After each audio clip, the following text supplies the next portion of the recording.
Welcome to the third part of this travel series to the Lofoten Islands in Norway. Over the past few days we've been making our way from Tromso all the way to the tip of the Lofoten Islands, and in this video we reach the iconic town of Reine, probably the most popular and picturesque area of the island.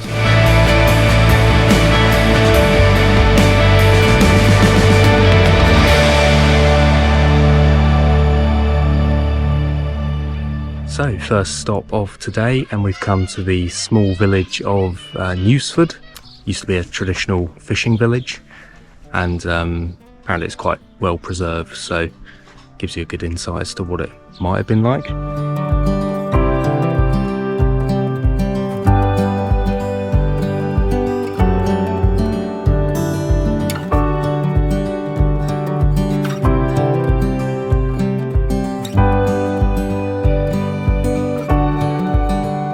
In its day, Nusfjord was a profitable fishery operation from 1910 to 1990. The little smokehouse up on the hill was used for smoking salmon, and the red boathouses was used to store fishing equipment.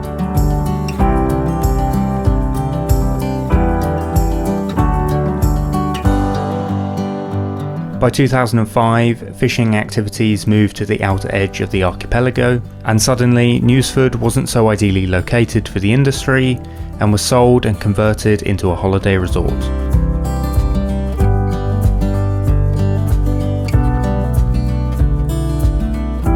The complex was completely restored under the guidance of the Norwegian Cultural Heritage and now serves as a museum and a holiday resort.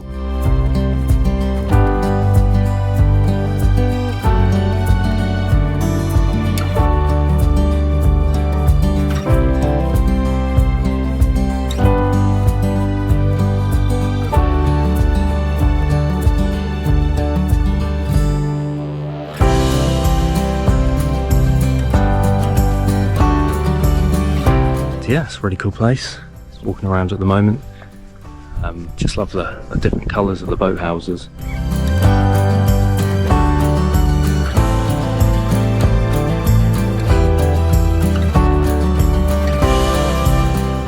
I really enjoyed this visit, and I think it's definitely worth the small entrance fee.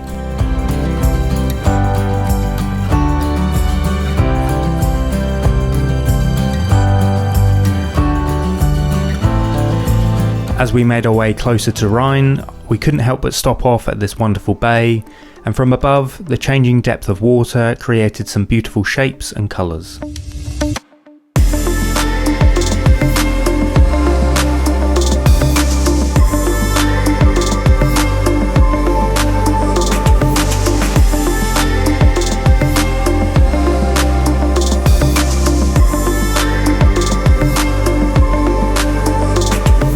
We then stopped off at Skagsanden Beach and Ramberg Beach, which were both really beautiful in the sunny weather.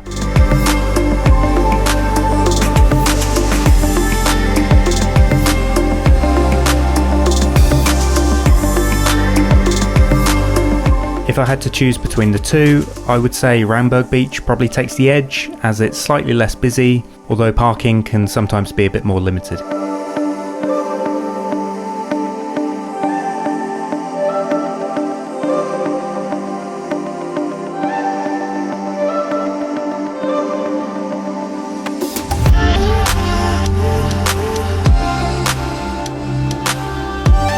It was great to see so many people enjoying the sunny and warm weather. If I'm honest, I really wasn't expecting to walk barefoot on the beach this holiday, but it's hard to resist when it looks this good.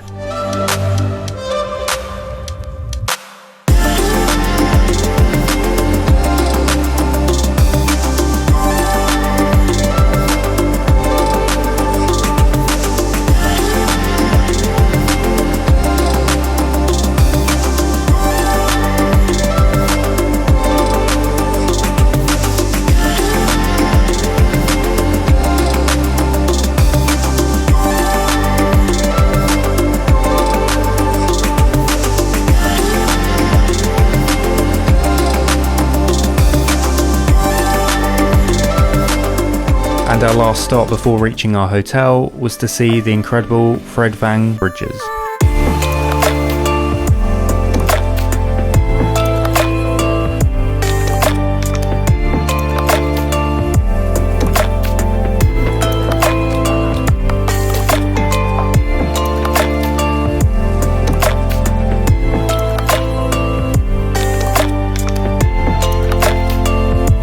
we also managed a visit to the village of A, which is located at the very tip of the islands.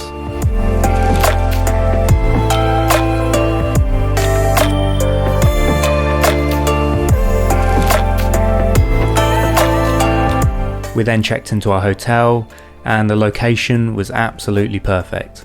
It was on the island of Sakrasoya, and just stepping outside our room, we had incredible views of the interconnected islands.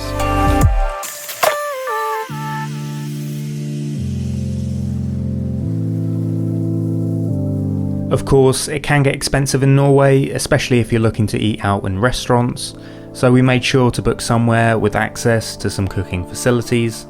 As you can see, there's only one main road connecting the islands, and it can get busy at certain times. Parking can also be tricky, so that's something to bear in mind when you're booking accommodation.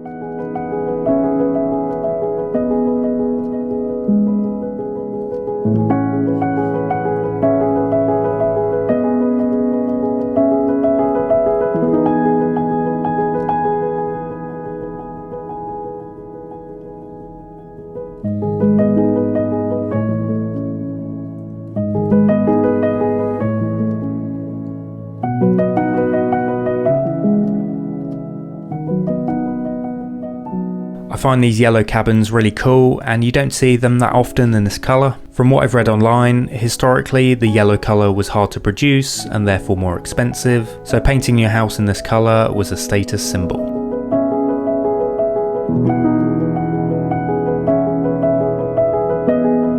As golden hour approached, we headed to the iconic view.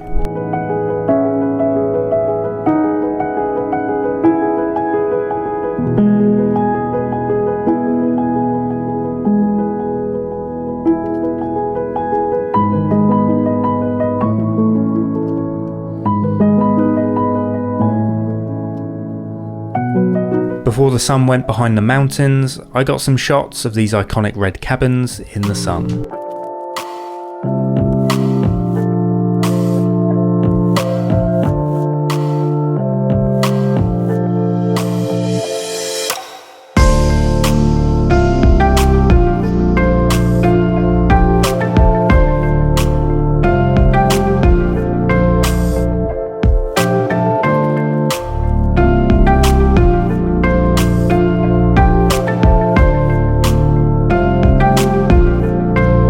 Unfortunately, at this time of year, quite a bit of Reine doesn't benefit from the direct light from the midnight sun, so I quickly moved on to some other nearby areas. Getting some nice evening light today, and yeah, I'm at quite a well-known photo spot. There's a little red cabin just behind me there, and it sits on this beachfront, and it really does look quite spectacular.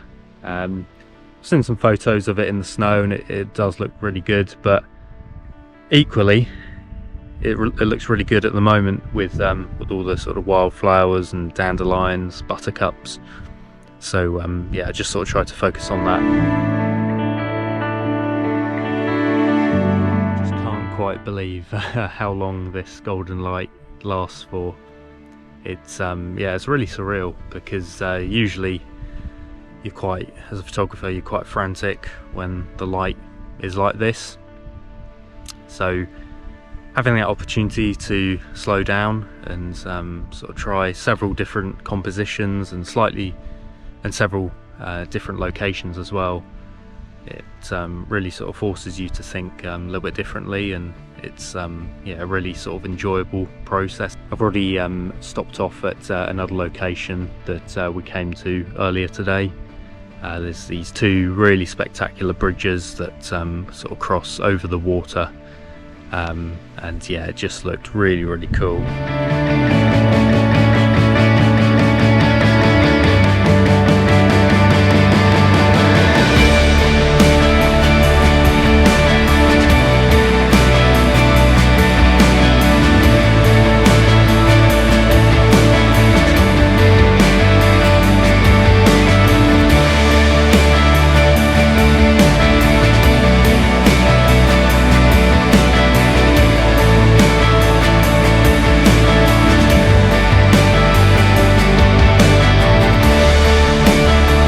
I also made a quick visit to Nusfjord.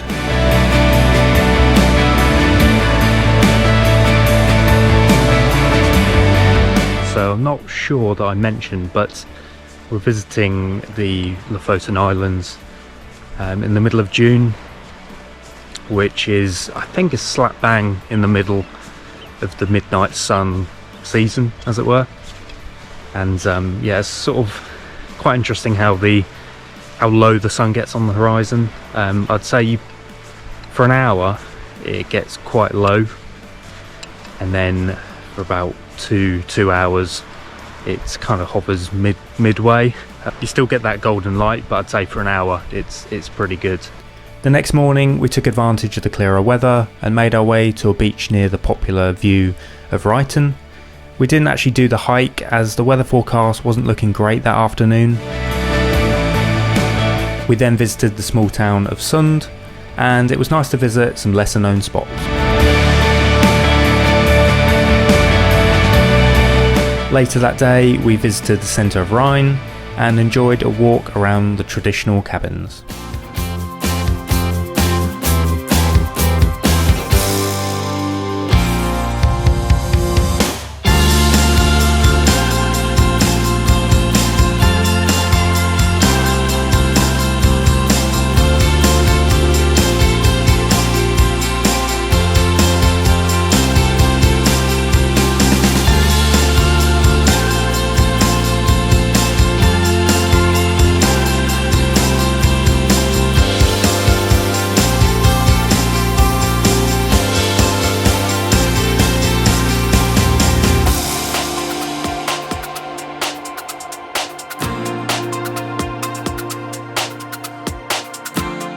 So on our second day in Reine, the weather has unfortunately turned on us.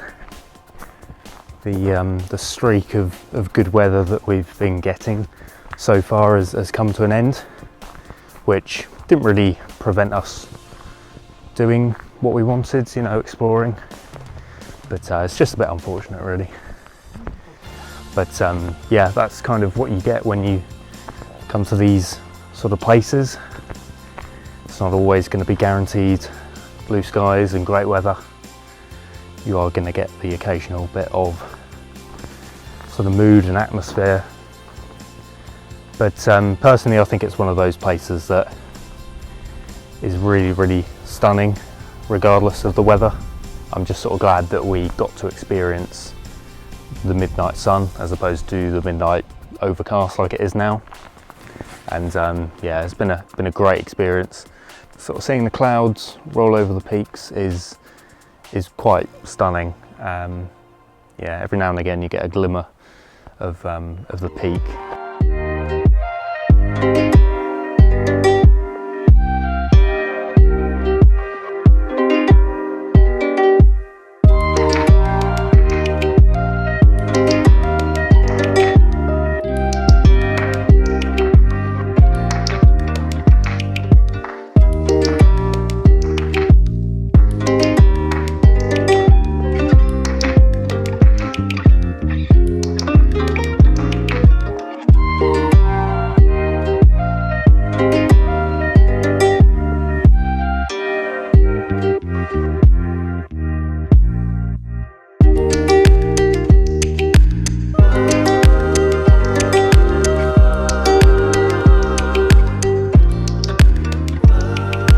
After checking out of our hotel, we got back on the road to make the long drive back to Tromso. We weren't doing it in one drive, however, and decided to break up the journey with a stop off back in Svalbard.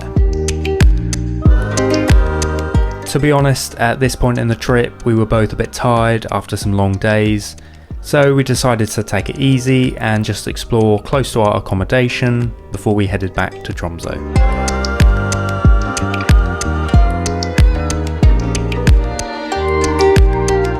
I hadn't done much research on things to do in and around Tromso, as it wasn't really the focus of the trip, and as our flight was early in the morning, we thought it'd be best just to explore the centre of Tromso and get some rest before our flight.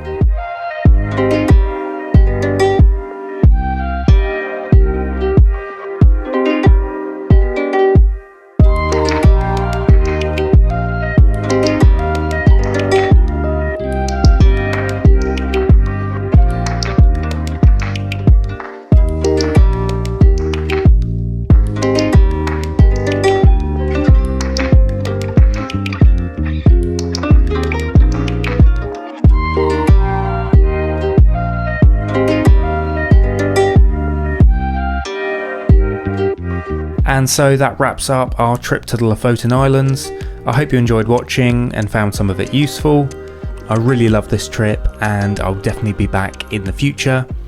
I have 2 other videos from this trip, so be sure to check them out.